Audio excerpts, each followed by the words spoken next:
It is divided into the two parts. Autonomous nerve system भी दो part से बना है कि वहाँ गैंग्लियन कैसे लगाए गए, कौन से लोकेशन पर लगाए गए, उसके बेसिस पर। तो number 1 is sympathetic nervous system, इसे हम कहते हैं SNS। सिंपैथेटिक नर्व सिस्टम की बनावट या फॉर्मेशन होता है by 12 pairs of sympathetic ganglia, 12 जोड़ी सिंपैथेटिक गैंग्लिया जो कि लीनियरली सीधे लगाए गए on either side of vertebral column, यानी वर्टिब्रल कॉलम के एक साइड पूरे 22 है और दूसरी तरफ 22 है। ये देखिए यहाँ पर गए, इसके साइड में 22 और इधर से 22 22 लगाए गए। ये सिंपैथेटिक ऑटोनोमस नर्वस सिस्टम जो है ये काम करता है ड्यूरिंग द स्ट्रेस कंडीशन। कब काम करता है? जब आप स्ट्रेस में हैं। स्ट्रेस जैसे कि बहुत ज़्यादा गुस्सा आ गया, आप बहुत ज़्यादा डरे हुए हैं, या आपको किसी चीज़ का दर्द है, तकलीफ हो रहा है, गुस्सा है, तब आपको इमरजेंसी में काम करता है। ये सिस्टम तभी काम करेगा जब आप स्ट्रेस में हैं, आपको कोई दर्द, पेन है, आपको बहुत ज़्यादा गुस्सा आ गया, या आपको किसी चीज़ का बहुत ज़्यादा डर है, या फिर कुछ इमरजेंसी है, इसमें ये काम करता है, वरना काम नहीं करेगा। इसमें एक्चुअली होता क्या है, कैसा काम करता है? जैसे ये चीज़ हो रही, कोई दर्द हुआ या कोई डर हो गया, कोई आप बैठे और अचानक आपके बाजू कोई आकर बैठा और आपको एक स्लैप पर रहा, पट बोल के मार दे रहा है। हाँ, तो आप उस टाइम जो आपको जो अचानक गुस्सा आता ना, तो एक्चुअली वहाँ पर होता क्या है कि एक केमिकल रिलीज किया जाता, ऑर्डर आता है कि केमिकल रिलीज करने का। वो केमिकल जो रिलीज होता है, एक तो वो एड्रेनालिन होता है या नॉर एड्रेनालिन होता है, जिसको रिलीज करने के वो ये हार्मोन है एक्चुअली, इसे इमरजेंसी हार्मोन है। ये इफेक्ट क्या होता है इस हार्मोन का पता है? ये जैसे रिलीज होता है तो आपकी हार्ट रेट बढ़ती है, आपका पल्स बढ़ जाता है, आपकी रेट ऑफ रेस्पिरेशन बढ़ जाता है, और आप गुस्सा जो आता है ना, ऐसा करते हैं हम लोग, तो वो सारी चीज़ें इस हार्मोन का इफेक्ट होता है जनरल। दूसरा ऑटोनोमस नर्व सिस्टम का दूसरा पार्ट है पैरासिम्पैथेटिक ऑटोनोमस नर्व सिस्टम। ये थोड़ा अलग काम करता है। इसका पहले वाला गुस्से में था, स्ट्रेस में था, और ये रिलैक्स अब जब होते हैं, सुकून से है, आराम है, कंफर्ट है, प्लेजर है, तब काम करता है। इसके अंदर क्या है? Nerve fibres they run along the some cranial nerve, कुछ क्रैनियल नर्व्स के पैरेलल चलते हैं, कुछ सैक्रल के पैरेलल चलते हैं। ये parasympathetic ganglia they are present on either side of visceral organ, visceral organ के पास में पाए जाते हैं, जैसे कि हार्ट, लंग, स्टमक, किडनी। जैसे कि heart, stomach, lungs and kidney, ये ऑर्गन्स के पास में ये पाए जाते हैं। ये काम करते हैं, एक केमिकल को रिलीज किया जाता है। वहाँ एड्रिनल नॉर एड्रेनलिन था, यहाँ केमिकल रिलीज किया जाता है जिसका नाम है एसिटिल कोलिन। ये न्यूरोट्रांसमीटर केमिकल है, न्यूरॉन से केमिकल ऑर्डर छोड़ता है जो हमारे बॉडी के जो काम चल रहे हैं इनहिबिट करने का, रोकने का काम कराता है। ये सिस्टम काम करता है ड्यूरिंग द रेस्ट, जब आप सुकून से हैं, आराम है, रेस्ट में है, कंफर्ट है, प्लेजर है, तब ये काम करता है। ये उसका उल्टा काम करता है। So this is a parasympathetic autonomous nervous system. Now excitation and conduction of nerve impulse. Excitation and conduction, excite होना ही नहीं, एक नर्व एक्साइट कैसा होती है, उसका मैसेज तैयार कैसा होता है, और वो मैसेज एक सेल, एक न्यूरॉन से दूसरे न्यूरॉन को कैसा पहुंचता है, उसको हम डिस्कस करेंगे। जनरली अगर हम देखते हैं, यह है न्यूरॉन। न्यूरॉन का कनेक्शन ऐसा होता है कि उसकी जो सेल बॉडी है, इसका ये जो कनेक्शन है, इसे हम कहते हैं डेंड्रॉन। ये हमेशा सेंसरी ऑर्गन से लगा होता है, और ये ऑर्डर आने के बाद यहाँ से उसको एनालाइज किया जाता, इंटरप्रेट किया जाता, और उसका ऑर्डर तैयार किया जाता कि क्या ऑर्डर करना है, जैसे कि सलाइवा सिक्रेट करना है, क्या स्वेट करना है, क्या हार्मोन बनाना है, क्या एंजाइम को तैयार करना, जो भी ऑर्डर है वो ऑर्डर यहाँ से यहाँ पहुँचाया जाता। लेकिन ऑर्डर बनता और पहुँचता कैसा, जाता क्या, ये देखिए, ये जो है साइटोन, ये जो रेड कलर दिख रहा है पूरा लाइन, ये इसको हम बड़ा कर देखेंगे तो कुछ ऐसा दिखता है।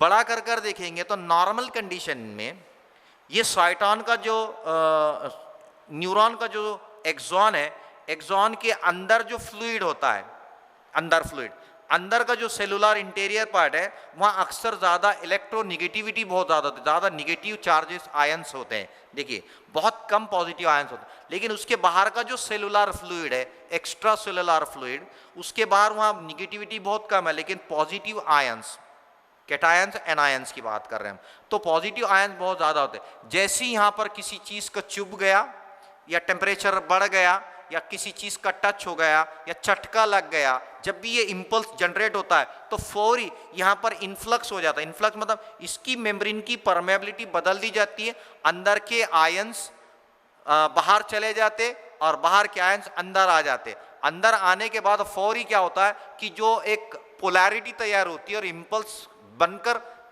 फॉरवर्ड, जैसे कि हम बटन ऑन करते इलेक्ट्रिक करंट पहुंचता है, कंडक्ट होता है, वैसे यहाँ पर यहाँ से मैसेज इधर जाना शुरू होता, फट बोल के चला गया। बहुत कम टाइम में होता है ये, इतना फ्रिक्शन, और वापस फिर जैसी कंडीशन थी निगेटिव इलेक्ट्रिविटी की वापस कर दी जाती है और फिर दूसरा कोई मैसेज आ रहा है तो उसके लिए तैयार कर दिया जाता। तो ये अंदाज होता है एक तो एक्साइट होने का और दूसरा मैसेज को पहुंचाने का। नव इम्पल्स बनता भी है और पहुंचता भी। जैसे इम्पल्स चला गया, और ये बहुत शॉर्ट पीरियड के लिए होता है, बहुत कम टाइम के लिए होता है, यानी ये जो चेंज हो रहा है इलेक्ट्रोनिगेटिविटी में, बाहर का अंदर, अंदर का बाहर, ये बहुत शॉर्ट टाइम में होता है। और जैसे इम्पल्स पहुंच गया उसको फिर से वापस अपनी जगह पर लाया जाता। क्यों? क्योंकि दूसरा कोई मैसेज आ रहा है उसको पहुंचाने के लिए। Then transmission of impulse from through the synapse. अब हमने ये देखे ये एक्चुअली क्या हुआ, एक न्यूरॉन के अंदर हुआ। अब ह्यूमन बॉडी के अंदर 300 मिलियन न्यूरॉन्स है, माना एक न्यूरॉन दूसरे न्यूरॉन से कहीं ना कहीं कनेक्टेड है ना। 300 मिलियन न्यूरॉन को मैसेज एक दूसरे से कैसा पहुंचा था? तो दो न्यूरॉन के बीच में हमेशा वहां एक स्पेस होता है, वो स्पेस कैसा होता है, कनेक्टिविटी कैसी होती है, उसको हम थोड़ा यहाँ पर डायग्रामेटिकली देखेंगे।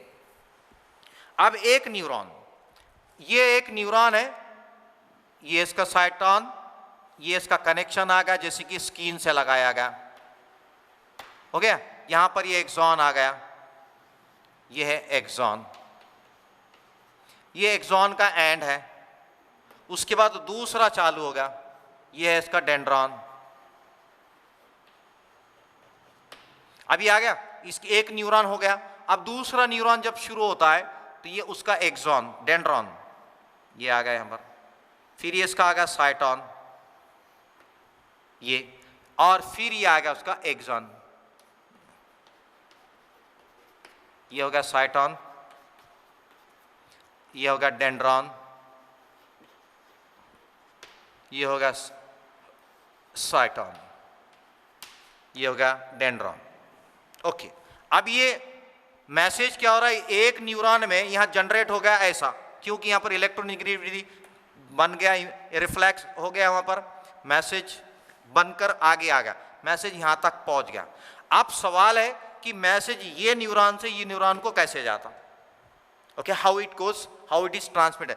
तो देखा गया कि यहां पर कुछ कॉम्प्लेक्स स्ट्रक्चर तैयार होता है। एक होता है दोनों के बीच का गैप, ये दोनों के बीच में एक छोटी सा जगह होती है, क्लेफ्ट होती है, इस गैप को साइनैप्स कहते हैं। This is called as the synapse. तो वो न्यूरॉन का हिस्सा जो साइनैप्स से पहले है उसे कहते हैं प्री साइनैप्टिक, और जो न्यूरॉन का हिस्सा उसके बाद ऐसा, इसे कहते हैं post synaptic, post synaptic.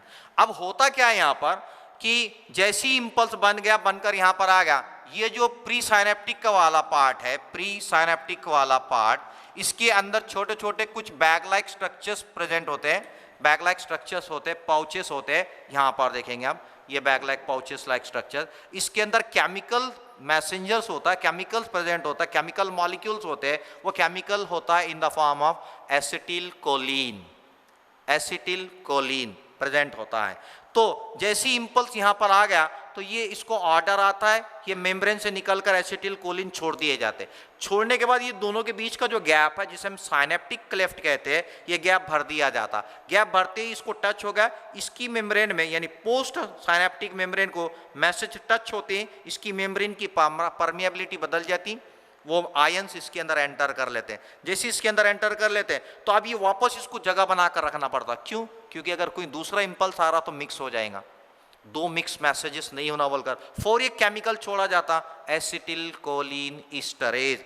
Acetyl Colin ईस्टरेज यहाँ पर उसको वापस जगह बनाकर रखता है, just see this acetylcholinesterase, फिर से उसको this one acetylcholinesterase immediately उस जगह को, उस साइनेप्स को फिर से तैयार करता है, ताकि दूसरा मैसेज कोई वहाँ पर आ रहा है तो वो मिक्स ना हो और मैसेज एक न्यूरॉन से दूसरे न्यूरॉन को। अब इसको पहुंच गया, जस्ट सी है केमिकल की मदद से। केमिकल कौन सा था यहाँ पर? Acetyl Colin. ये केमिकल ने ये जगह भर दिया, मैसेज ट्रांसमिट हो गया। ट्रांसमिट होने के बाद इसको वापस बनाकर रख दिया जाता, मिक्स नहीं होना बोलकर, एसिटिल कोलिन ईस्टरेज से। लेकिन मैसेज जैसे इसको पहुंच गया, अब इसको पहुंचा तो क्या होता? फिर ये कंडीशन, ये जो यहाँ पर इलेक्ट्रोनेगेटिव में थी, पॉजिटिविटी थी, ये वापस इस सेकेंड न्यूरॉन में चेंजेस होती, इंपल्स फिर आगे चला गया, फिर एक न्यूरॉन है आगे, फिर एक साइनेप्टिक क्लेफ्ट है, फिर इसको पहुंचाया। तो इस तरीके से एक न्यूरॉन से दूसरे न्यूरॉन को मैसेज ट्रांसमिट होते जाते हैं और इंपल्सेस दे गोज ऑन और ये कंटिन्यूसली ह्यूमन बॉडी का मैकेनिज्म है जो कि चलते रहता है, इसमें नॉन स्टॉप है। अगर ये रुक गया तो हम बोलते हैं ना लखवा मार गया, काम नहीं कर रहा, हाथ नहीं उठ रहा, मूवमेंट नहीं हो रही, क्योंकि इंपल्स नहीं जा रहा, मूवमेंट नहीं हो रही, इसलिए वो ऑर्डर नहीं कर रहा, ऑर्डर नहीं मिल रहा, न सिक्रीशन हो रहा, न मसल्स की मूवमेंट हो रही। ये इंपॉर्टेंट मैसेजिंग का काम करता है, मैं जाना।